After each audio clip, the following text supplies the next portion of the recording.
Welcome. With the elections coming up, in this episode of How We Got Here, we are going to look at the Electoral College, primary elections, and Super Tuesday. Every 4 years is a presidential election, as specified in the U.S. Constitution, Article 2, Section 1. The president is elected by electors who cast electoral votes. This is called the Electoral College. Each state gets as many electoral votes as they have congressmen and senators.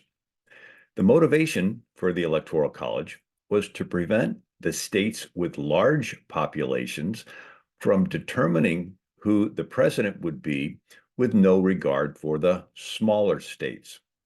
In 1961, the 23rd Amendment gave Washington, D.C. electoral votes.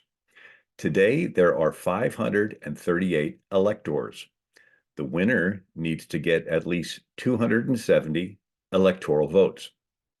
Originally, electors had some flexibility as to who they could vote for, but today 99% of them are pledged to vote as the majority of their state decides. Each state determines how their presidential electors are to be chosen. There have been three notable methods of choosing electors. The original was each congressional district got to choose its own electors. Second, the state legislatures would choose the electors. And third, statewide elections are held, letting the popular vote determine the electors. Today, most states hold statewide elections, and whichever candidate receives the largest number of votes determines who the electors are bound to vote for. Nebraska and Maine have hybrid methods, where some of their electors are chosen by congressional districts, some by the state legislature, and somewhat by statewide election. Originally, the presidential candidate who receives the most electoral votes became the president, and the person who received the second most electoral votes became the vice president. In 1789, George Washington received 69 electoral votes and John Adams 34, resulting in Washington being the first president and Adams being vice president.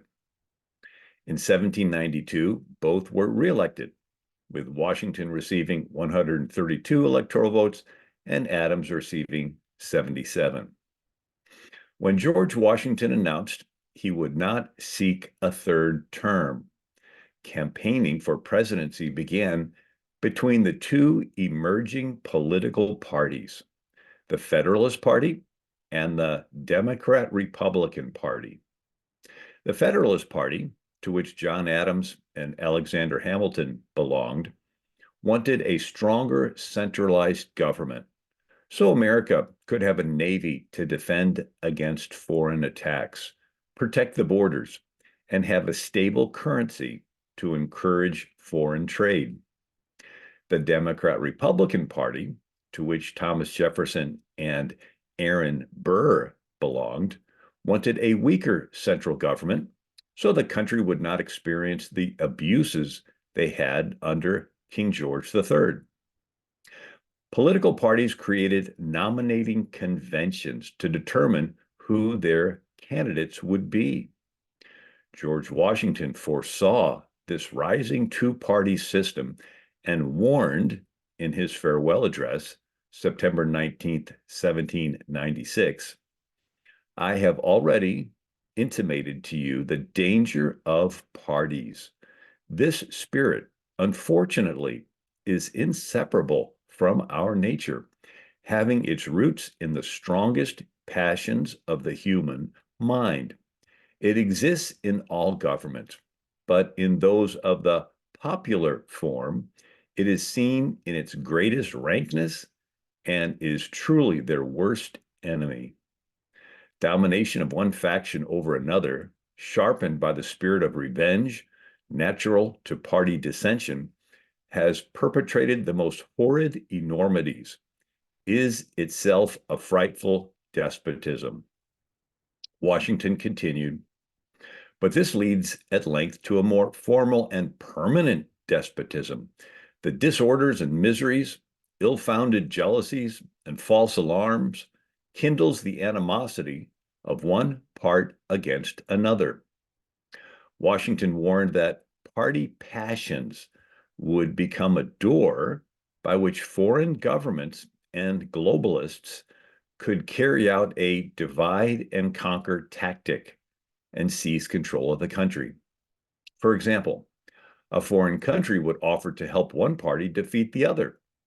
But once that party received their money, that party would essentially be receiving a bribe.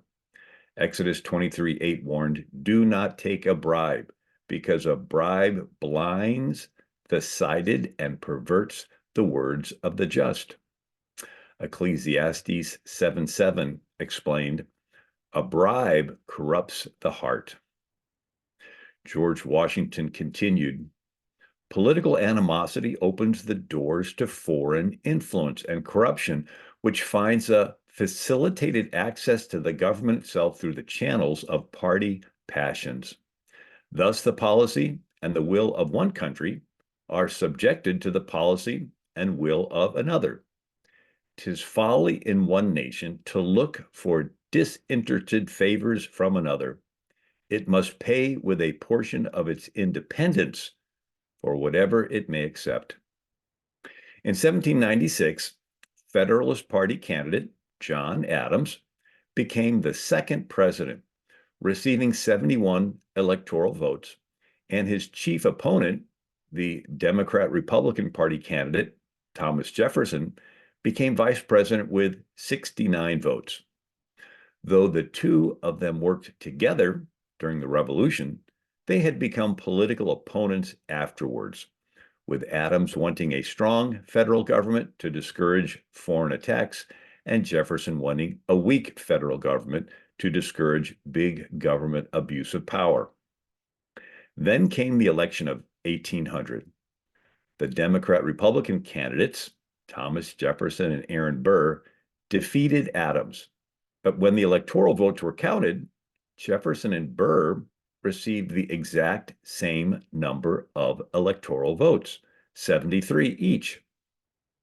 Everyone expected Aaron Burr to defer to Jefferson, but Burr kept stalling so he could clandestinely maneuver behind the scenes to get an elector to switch so he could be the president. Though Alexander Hamilton had opposed Jefferson in the past, Hamilton distrusted Burr so much that he persuaded electors to switch the other way, changing their electoral votes from Burr to Jefferson. This resulted in Thomas Jefferson being the third president and Aaron Burr his vice president. Jefferson never trusted Burr and excluded him from meetings. Burr hated Hamilton so much that he later killed Hamilton in a duel. To prevent the Aaron Burr situation from happening again, the 12th Amendment was passed in 1803, where the vice president and president would run together as a ticket, with electors casting separate votes for each. Because of Burr's efforts to sway electoral votes, states came up with the idea of locking in electoral votes with a winner-take-all method. Whoever won the majority of the statewide vote, even if by the smallest margin, would automatically get all the electoral votes for the entire state. State political party leaders liked this as it took power away from the rural congressional districts and concentrated power in the hands of politicians in the state legislatures or in the statewide elections, which could be swayed by big-name state party leaders. The problem with winner-take-all electoral votes is it effectively took away the voice of rural congressional districts who may have wanted another candidate. Jefferson would have won the earlier 1796 presidential election had Virginia used the winner-take-all method. Jefferson wrote, "All agree that an election by districts would be best if it could be general. But while 10 states choose either by their legislature or a general ticket, it is folly or worse than folly for the 6 other not to do it." By 1812, most states used winner-take-all method, with their state legislatures choosing electors for the entire state. 1820 was the last election in which state legislatures played a major role, as statewide elections gained popularity in choosing winner-take-all electors. James Madison saw the winner-take-all method as dangerous, as it concentrated power in big city political machines and denied rural congressional districts a voice in choosing who their presidential electors would be. Madison proposed an amendment to the Constitution. The district mode was mostly, if not exclusively, in view when the Constitution was framed and adopted, and was exchanged for the general ticket and the legislative election as the only expedient for baffling the policy of the particular states which had set the example. In 1824, twice as many states used the statewide elections instead of state legislatures in choosing their winner-take-all electors. Andrew Jackson sided with James Madison to ditch the winner-take-all method and return to the original concept of allowing each congressional district to choose their own electors. Unfortunately, the political parties in the big cities in each state had accumulated so much power that they did not want to relinquish it to the grassroots. Every presidential election from 1924 on saw the statewide election of winner-take-all. In 1836, only South Carolina still had its state legislature choose the winner-take-all electors. In 1872, every state held a statewide election in which the winner-take-all method of choosing electors who would cast their electoral vote for the president and vice president. Colorado entered the Union in 1876 and was the last state to have its electors chosen by the state legislature. The 2 major political parties in America devolved into the Democrat and the Republican parties, with third parties having no practical way of winning, but capable of drawing away protest votes from one or the other candidates. Parties chose their candidates with caucuses. These were internal party meetings of active members to nominate candidates. The early 19th century, progressive movement came along, which sought to take the process of nominating candidates away from insider party leaders altogether by having citizens vote in primary elections. This did not work out the way they had thought, as ultimately it was still the party leaders who had control of whose names would be printed on the ballots. There are several types of primaries, the most notable of which are closed primaries, which verified that voters were actually members of their party before they were allowed to vote for party candidates. Semi-closed primaries allowed party members and unaffiliated voters to participate. Open primaries, or pick-a-party primaries, allowed anyone to cast a vote, even members of the opposing party who wanted to influence the primary outcome by selecting the weakest candidate.